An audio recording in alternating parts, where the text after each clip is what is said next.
Hey everyone, Nico in here from the Hyperactive Bookworm. Today we are talking about Art of Magic by KJ. I finished this last night at stupid o'clock. I think it was 11:30, so semi-stupid. I couldn't put it down. I spent all yesterday afternoon reading it and just devouring it. It is beautiful. I have absolutely decimated the book.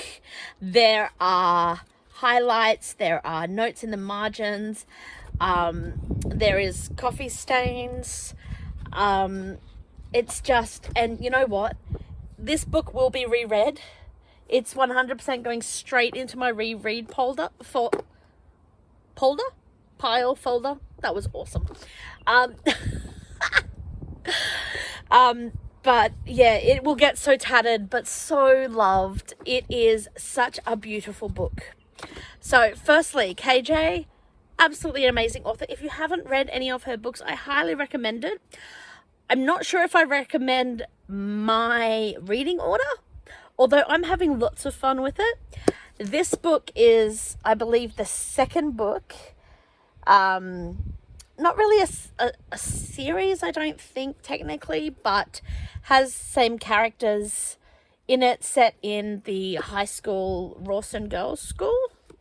And it's just amazing. So this is the second one, and the first one I read was Ignis, which is actually after KJ wrote that after this.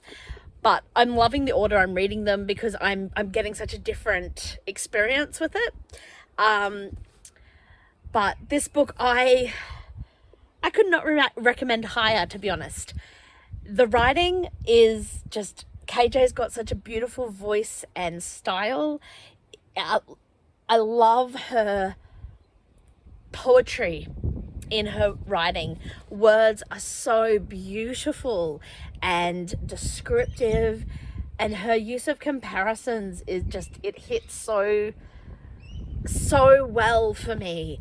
I love her long sentences and the flow and rhythm of her words, and that's great. The story I found intriguing. Like I said, I couldn't actually put it down.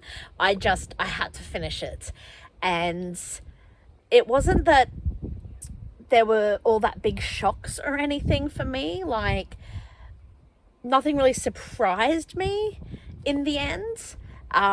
But it's not a mystery, so it doesn't have to be. But I did love that I was right about things. I was like, yeah, I totally knew that. Yeah, go me. I loved the representations in this book. So Kath, the main character, she is bisexual, and that's fabulous because I love all of my rainbow community, every letter, and I'm so glad to see more representations in them. I loved seeing Tal again. They are non-binary and they are wonderful. Seeing Felicity as well, whew, she's fabulous. And Rika is just adorable. But like I said, it's Kath's story. Or did I say that? I don't know. Anyway, it's Kath's story. So it's first person point of view and it's single point of view. And I love that because we don't often see that in les fiction. Like, I'm seeing it more and more now. And maybe it's just the stories I'm reading, but I do feel like the majority of them are the two people point of view, which is fun and awesome. But it is really cool to see single point of view. And if you've watched some of my other videos, like, that is totally my jam. I love single point of view. I love the mystery of not knowing what the other character 100% is thinking or feeling. I love seeing characters have to trust the other character, have to believe them, and as a reader, having to learn to either believe or not believe them, to trust or not trust them as well. Kath is just my spirit animal.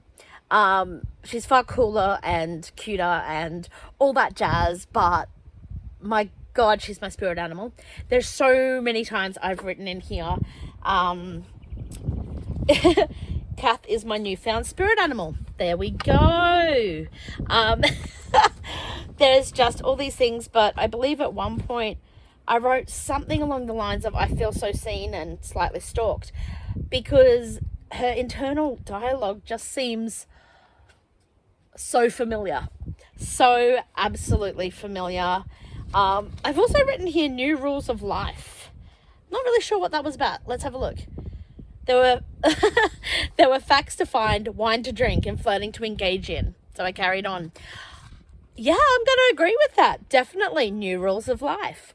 I have so many notes through this book because it was just so fabulous. And yes, God, I love Kath. She's just, yeah, I feel seen, perhaps stalked. She is just so fantastic.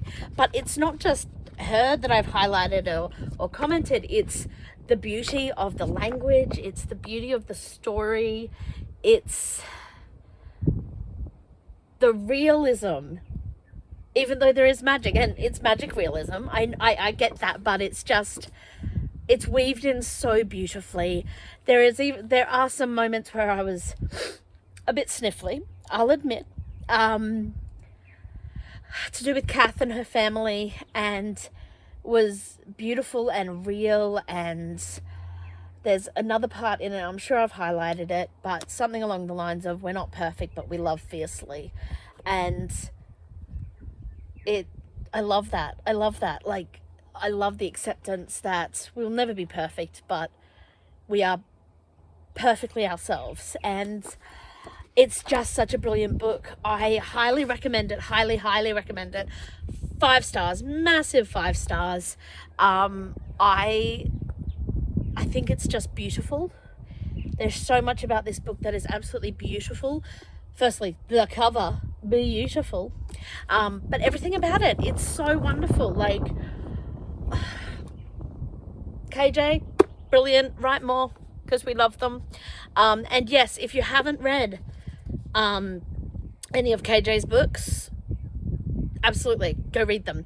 I am trying desperately to catch up on all of her books because they are fabulous.